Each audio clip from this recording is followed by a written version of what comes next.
Olá e bem-vindos ao Expansão Astronauta.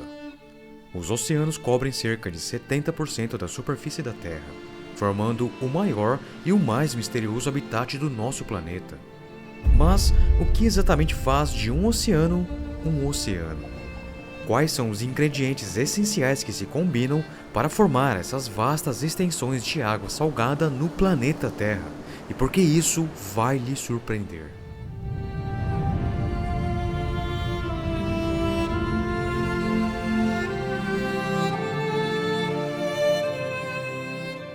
Hoje, Isaac Asimov, renomado escritor e divulgador científico, nos guiará numa jornada fascinante com seu estilo inconfundível. Esta é uma viagem de descoberta científica e encantamento com a natureza, que sustentam a vida e moldam o nosso mundo. Acompanhe-nos enquanto desvendamos a complexa e maravilhosa receita para um oceano, segundo a visão de Isaac Asimov.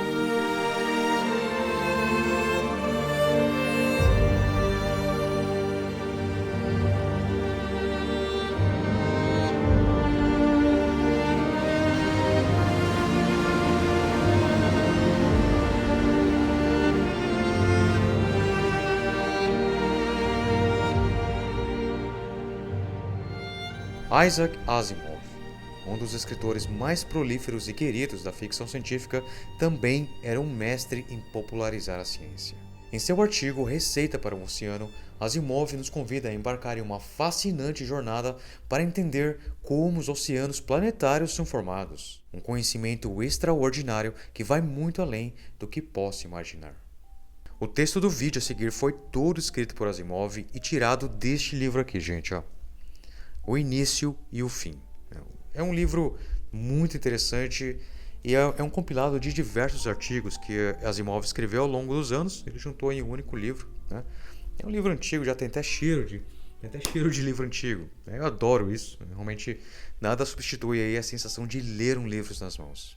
E, gente, eu fiquei imaginando aí como seria adaptar um artigo do Asimov em forma de vídeo. Eu nunca fiz isso, também nunca vi isso em lugar nenhum. E nem preciso falar que Asimov aí tem muita influência no Expansão Astronauta. Mas de fato foi desafiador, sofri demais para transpor as ideias de Asimov em forma audiovisual e a seguir vocês verão o resultado. E outra coisa, gente, já estou lendo a trilogia Fundação, relendo, depois de muitos anos aí a trilogia Fundação, comprei os livros de novo. São 3 livros, obviamente, mas não são só esses, tá? Esse aqui, ó. Esse aqui é o primeiro, estou lendo que estou no terceiro aqui. São 3 livros, mas a saga completa são mais de 15. Opa, para aqui. A saga completa da Fundação são mais de 15 livros. Tem um canal chamado Quarto dos Gêmeos. São gêmeos, os irmãos aí que fazem o canal. Muito interessante. E tem um dos vídeos que ele explica direitinho aí a sequência correta para ler a história inteira, a história completa da Fundação, a saga da Fundação. E é muito interessante. Vou deixar na descrição, tá? Vou deixar aí na descrição para quem desejar conhecer aí a saga e ler junto comigo, a saga Fundação. Mas também tem aí na loja do Expansão, na lojinha da Expansão lá, toda a saga completa, com os links aí da Amazon, quem quiser desejar comprar, tá bom? Então é isso, vamos agora iniciar os trabalhos aqui no Expansão Astronauta. Então pegue alguma coisa para beber e um lanche e vamos ao que interessa. Com vocês, Isaac Asimov.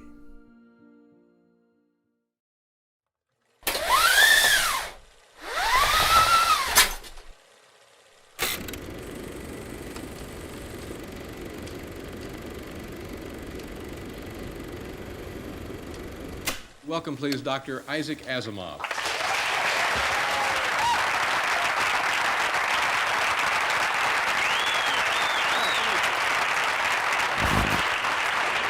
Okay, let's spend a minute here talking about the fact that you've written 221 books. So far. So far. Published. Is that a compulsive behavior, do you think? I enjoy it. Why not? Sure. But I say to myself, here I am, a handsome writer. Why shouldn't I write? Yeah. What kind of schedule do you put in to write that many books? I get up in the morning, sit down and write. When I finish writing, go back to bed.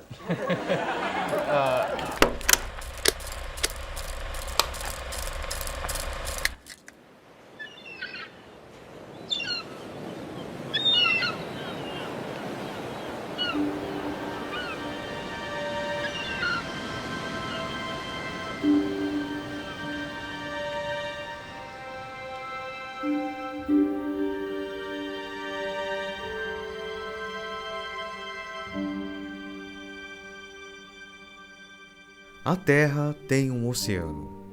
Sua bola de material sólido é coberta por uma película de umidade. No mínimo, trata-se de uma película pelos padrões planetários, mas ainda assim tem até 11 quilômetros de espessura em alguns lugares.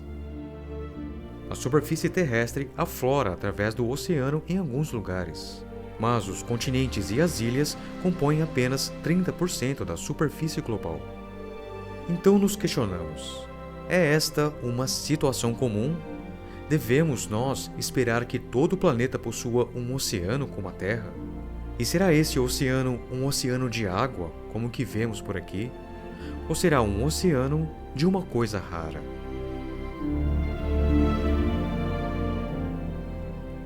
Para respondermos às perguntas, consideremos quais são os requisitos de um oceano. Primeiro, ele precisa ser feito de uma substância que seja líquida à temperatura e à pressão da superfície do planeta. Segundo, ele deve ser de uma substância que seja cosmicamente comum, de modo que dela se encontre no planeta o suficiente para formar um oceano. Não existem muitos elementos que sejam cosmicamente comuns. Somente 15 podem ser selecionados: hidrogênio, hélio, carbono, nitrogênio, oxigênio, neônio, sódio, magnésio, alumínio, silício, cálcio, enxofre, argônio, ferro e níquel.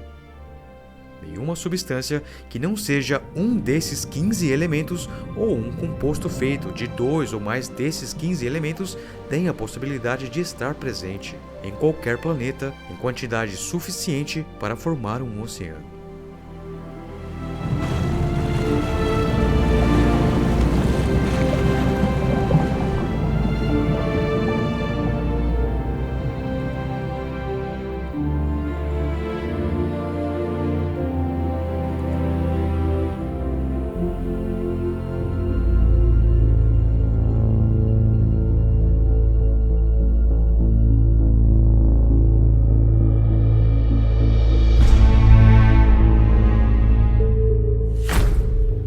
Começar, o hélio, o neônio e o argônio não entram em combinação com outros elementos, nem consigo mesmos.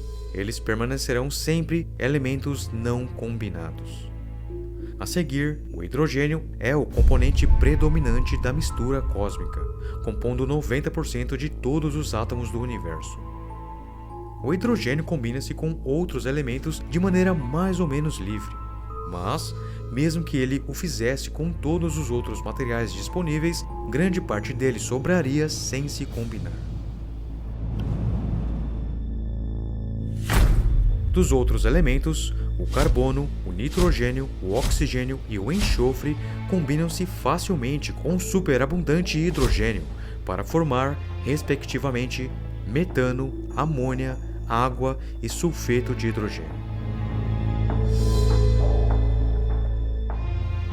O oxigênio também tende a combinar-se com o silício, que por sua vez tende a combinar-se com o sódio, o magnésio, o alumínio e o cálcio, para formar silicatos, o material de que é feita a crosta rochosa da Terra.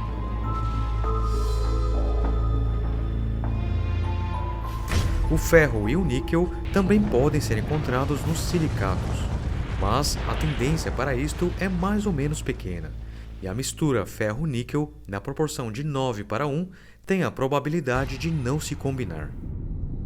Vemos, pois, que a possível receita para a manufatura de um planeta precisa incluir os seguintes ingredientes: hidrogênio, hélio, neônio, argônio, metano, amônia, água, sulfeto de hidrogênio, silicatos e ferro-níquel. Podemos dividir esses 10 ingredientes em 3 classes. A primeira classe inclui o hidrogênio, o hélio, o neônio e o argônio. Estes elementos possuem pontos de ebulição abaixo de 170 graus Celsius e são gases sob todas as condições usuais. Não são substâncias possivelmente formadoras de oceanos.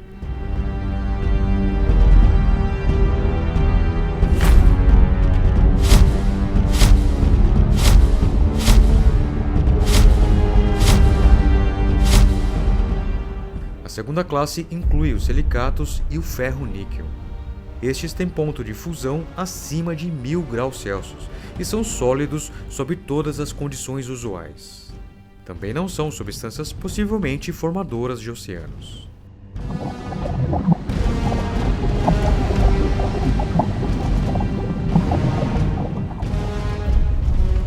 Isso nos deixa com a terceira classe: metano, amônia, água e sulfeto de hidrogênio.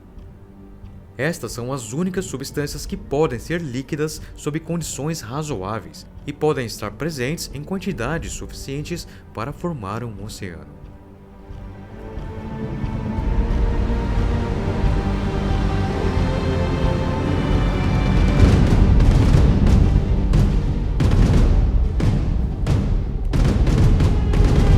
E aqui chegamos ao ponto principal de toda essa discussão. Embora seja fascinante e até mesmo concebível imaginarmos oceanos de hidrogênio, ou oxigênio, ou mesmo nitrogênio líquido, isso seria altamente improvável ou mesmo impossível, em razão das condições absurdas para que isso acontecesse. Dos elementos cosmicamente comuns, somente 4 elementos, oxigênio, carbono, nitrogênio e enxofre, que quando combinados com superabundante hidrogênio, podem existir em estado líquido sob condições razoáveis de temperatura e pressão atmosférica e estar presentes em quantidades suficientes para formar um oceano. Como sabemos, a presença de substâncias líquidas são essenciais para a formação e sustentação de processos biológicos. Embora a água seja a substância ideal na Terra, outros compostos como metano, amônia e sulfeto de hidrogênio, que são comuns no universo, também apresentam a capacidade ou a possibilidade de criarem ambientes com ciclos hidrológicos semelhantes ao que vemos na Terra. Os elementos comuns no universo e suas combinações podem levar à criação de diferentes tipos de oceanos em diferentes corpos celestes. Ou seja, onde quer que existam condições adequadas, processos naturais podem ocorrer, potencialmente levando à criação de oceanos líquidos. Mas vamos agora nos aprofundar, vamos ver os planetas.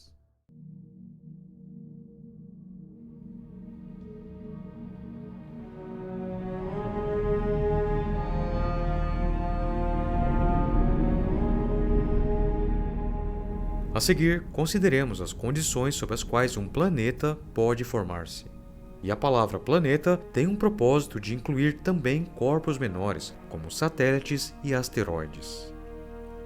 A principal variável na formação de um planeta é a sua distância relativamente à estrela central. O planeta pode formar-se relativamente perto da estrela ou relativamente longe dela.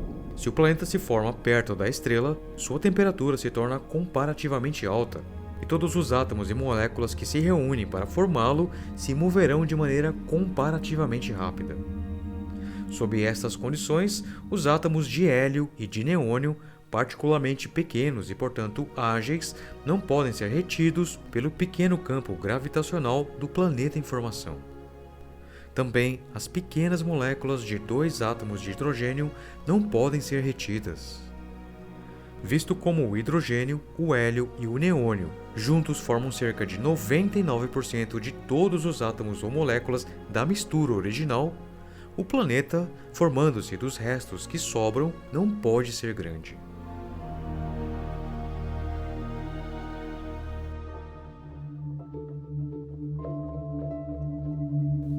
Agora, se o planeta se situa suficientemente perto da estrela central, ou se é particularmente pequeno, ele nem sequer pode reter as moléculas um tanto mais pesadas das substâncias da terceira classe, as chamadas voláteis. Porque, mesmo quando elas são líquidas, podem volatilizar-se facilmente ou transformarem-se em gases. Tudo o que resta são os silicatos e o ferro-níquel, cujos átomos e moléculas se mantêm fortemente unidos entre si por via de forças químicas e não requerem atração gravitacional para tal fim. Isso significa que os corpos particularmente quentes, como Mercúrio, ou particularmente pequenos, como a Lua, têm de ser inteiramente sólidos e não podem possuir oceanos. Para que um oceano exista, um planeta precisa ser suficientemente grande e suficientemente frio para tal fim, ou suficientemente quente. Os requisitos são bastante rígidos. Assim, Marte é maior do que Mercúrio e mais frio, de modo que pode reter alguns voláteis, mas não o suficiente para a formação de um oceano. E os seus voláteis se encontram, na maior parte, em estado congelado.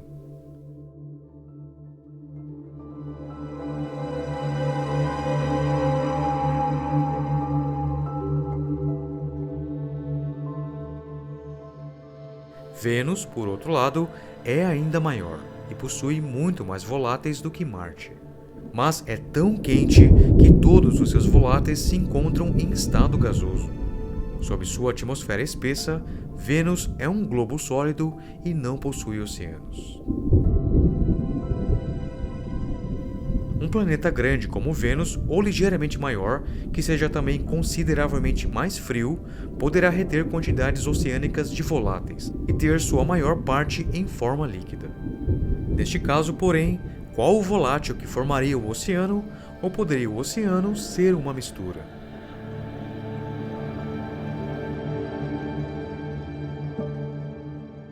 Suponhamos que um planeta seja suficientemente pequeno a ponto de perder a sobra de hidrogênio, mas suficientemente grande a ponto de reter os voláteis. Neste caso, com o hidrogênio a menos, ocorrem processos químicos que tendem a fazer com que a amônia se transforme em nitrogênio, que permanece gasoso, e água. Há também a tendência do metano tornar-se dióxido de carbono, que permanece gasoso, e água. Há finalmente a tendência do sulfeto de hidrogênio se transformar-se em enxofre, que é sólido e se combina com outros sólidos na crosta, e água. Tal planeta é, portanto, deixado apenas um volátil em quantidades oceânicas. Essa substância é a água. E aí está a razão pela qual a Terra é o que é.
E aqui chegamos ao âmago da receita para um oceano planetário, que, dadas as condições certas durante a formação planetária, a consequente criação de um oceano de água é algo quase que inevitável, um processo natural, seguindo a ordem das coisas de como o universo opera.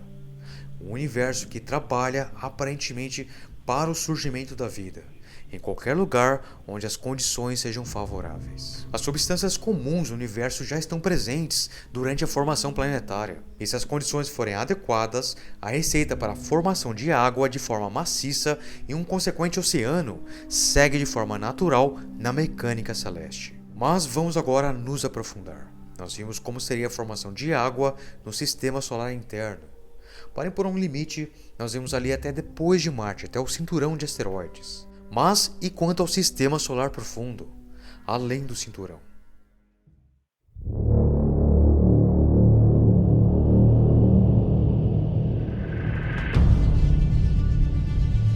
Agora, o que dizer quando os corpos se formam longe da estrela central? Ali, os pequenos átomos e as pequenas moléculas de hélio, neônio e hidrogênio são suficientemente viscosas a ponto de serem capturadas, e na sua esmagadora presença, a massa do corpo em formação pode aumentar rapidamente.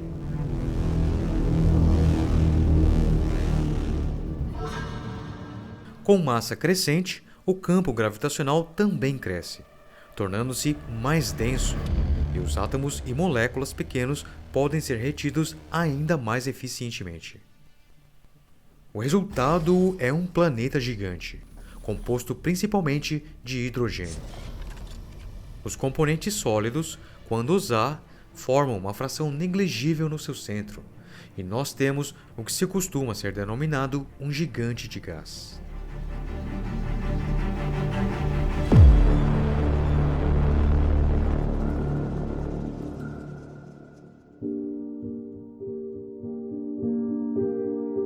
Sem dúvida, agora se pensa que Júpiter, embora composto principalmente de hidrogênio, reprime esse gás, tornando-o um líquido vermelho em brasa, e que esse enorme planeta seja, na verdade, uma enorme esfera líquida.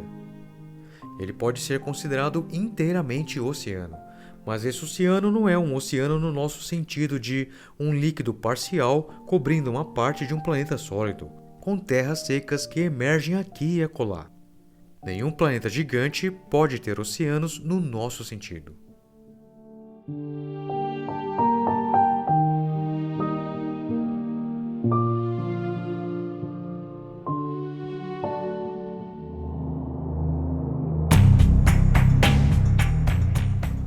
A vasta extensão de um sistema planetário não precisa, entretanto, conter somente planetas gigantes. Corpos menores também são formados com os materiais que sobram, e eles podem ser pequenos ou menores do que quaisquer dos corpos do sistema planetário interno. Os corpos pequenos que se encontram distantes da estrela central são frios, mas mesmo assim não possuem campos gravitacionais capazes de reter hidrogênio, hélio ou neônio, visto que os planetas gigantes ficaram com a maior parte dessas substâncias. Os corpos menores não podem crescer até a medida em que os seus campos gravitacionais ultrapassam o ponto crítico e comecem o efeito de avalanche ou bola de neve. Não obstante, os corpos pequenos do sistema planetário exterior podem fixar os voláteis, mas as temperaturas são tão baixas que a amônia, a água e o sulfeto de hidrogênio, se estiverem presentes, só existirão ali em forma sólida. Nas distâncias particularmente externas, até o argônio e o metano serão congelados. O resultado é que os corpos pequenos de um sistema planetário exterior são geralmente mistura de sólidos comuns, silicatos e ferro-níquel, e de gelos, ou voláteis congelados. Isso é verdadeiro no nosso próprio sistema solar, como exemplo, os satélites de Júpiter e dos cometas. Afigura-se que os pequenos corpos do sistema planetário exterior também não podem ter oceanos, a menos que, também aqui, existam condições estritas que são encontradas exatamente da maneira correta. Ou seja, a possibilidade surge em conexão com o metano, que ferve a temperatura de menos 161,5 graus Celsius. Os corpos das porções mais próximas do sistema planetário exterior seriam suficientemente quentes para mantê-lo sob a forma de gás. Os corpos das porções mais externas o manteriam em estado sólido, que se passaria então nas regiões de permeio,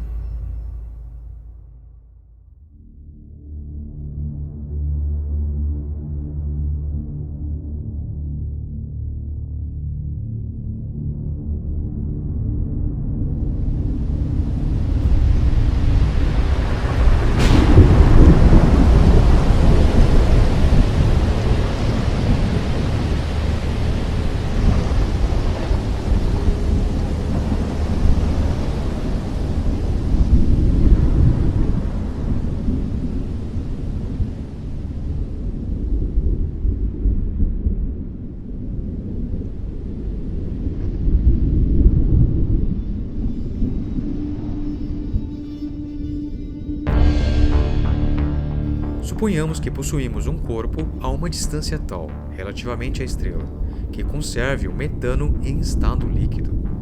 Se ele for suficientemente grande para reter o metano e também o hidrogênio, poderá reunir metano bastante para possuir uma atmosfera generosamente espessa dessa substância, com alguma parte dela em forma líquida na superfície do corpo.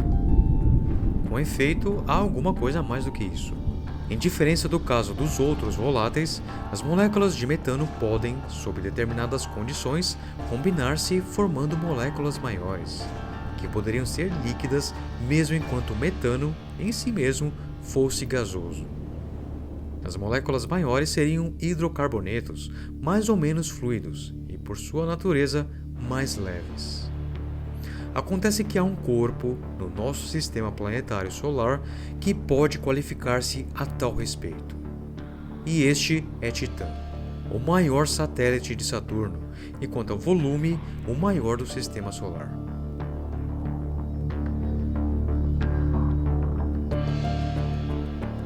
Titã possui uma atmosfera notavelmente espessa. É o único satélite que, sabe-se, possui atmosfera digna de nota, contendo metano.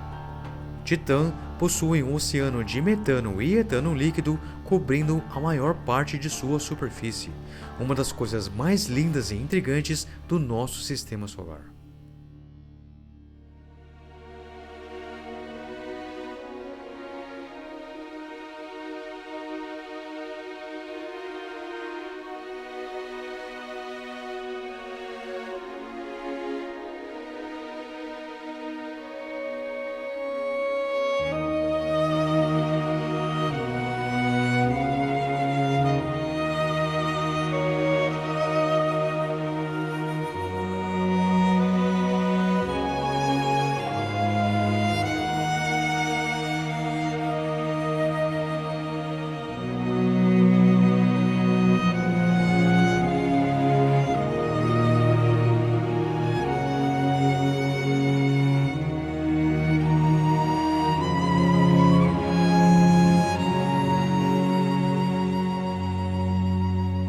Então, resumindo, para que um corpo astronômico possua um oceano em sua superfície, ele precisa preencher determinados requisitos rígidos em termos de temperatura, tamanho e intensidade gravitacional, de modo que se pode esperar que apenas uma pequena porção dos corpos planetários existentes no universo possua oceanos.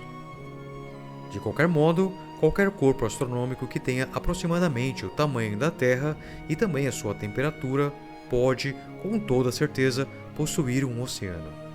E esse oceano tem toda a probabilidade de ser formado de água. Ademais, a possibilidade de um corpo astronômico que seja do tamanho da Terra ou pouco menor e que seja muito mais frio do que a Terra possui a única outra variedade de oceanos concebível, de hidrocarbonetos. A vantagem do nosso próprio sistema solar é de ter um oceano de água, contra apenas possivelmente Titã, um oceano de hidrocarbonetos.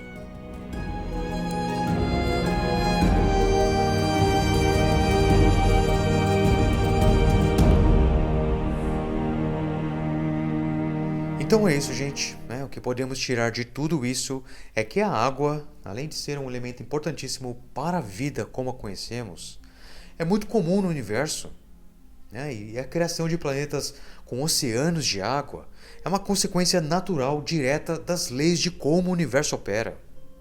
Não é por à toa que estamos encontrando planetas, super terras à base de água, com oceanos, ou planetas oceânicos. E aí é o próximo tema aí no Expansão Astronauta. Mas como vimos, a água não é o único elemento possível para criar um oceano.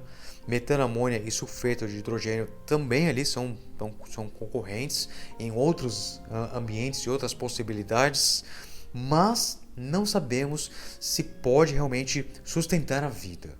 Vamos descobrir isso em Titã mais cedo ou mais tarde. Ok, Então é isso. Muito obrigado por assistir. Lembrando aqui uma coisa, Nós temos cada finalização dos vídeos de expansão, gente, tem uma coisinha diferente, tá? Nós temos aí um novo artista, muito talentoso, fazendo um trabalho diferente para o Expansão Astronauta. Ele me pediu encarecidamente, eu adorei o trabalho dele, mas ele me pediu também para não divulgá-lo. Ele não quer aparecer, não quer o nome dele divulgado. Tudo bem, eu respeito, mas eu acho isso admirável também. Olha, gente, cada finalização do vídeo tem uma coisa legal que eu vou colocando, conforme ele vai me passando, eu vou inserindo. Nesse agora é muito especial, Isaac Asimov. Eu falei para ele que Isaac Asimov, escritor, mora no meu coração, então ele fez uma finalização especial. Então quem chegar aí no verdadeiro final do Expansão, né, aqui no vídeo, nesses vídeos longos, né, que eu faço, vai ver essa nova finalização. Então, para finalizar, obrigado a todos os membros do Expansão que tornam esse trabalho possível. Tá? Vocês moram também aqui no meu coração. E se você gostou desse conteúdo, desse episódio em especial, então esmague esse like e se inscreva no Expansão Astronauta. Te vejo no próximo vídeo. Até a próxima.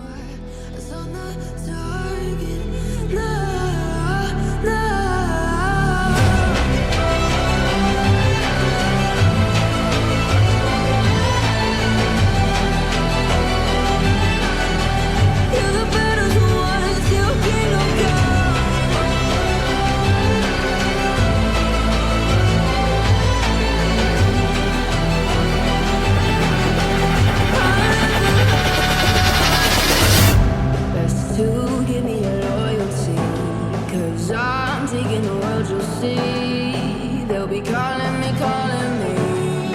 they'll be calling me royalty. Best to give me your loyalty, 'cause I'm taking the world, you'll see. They'll be calling me, they'll be calling me royalty.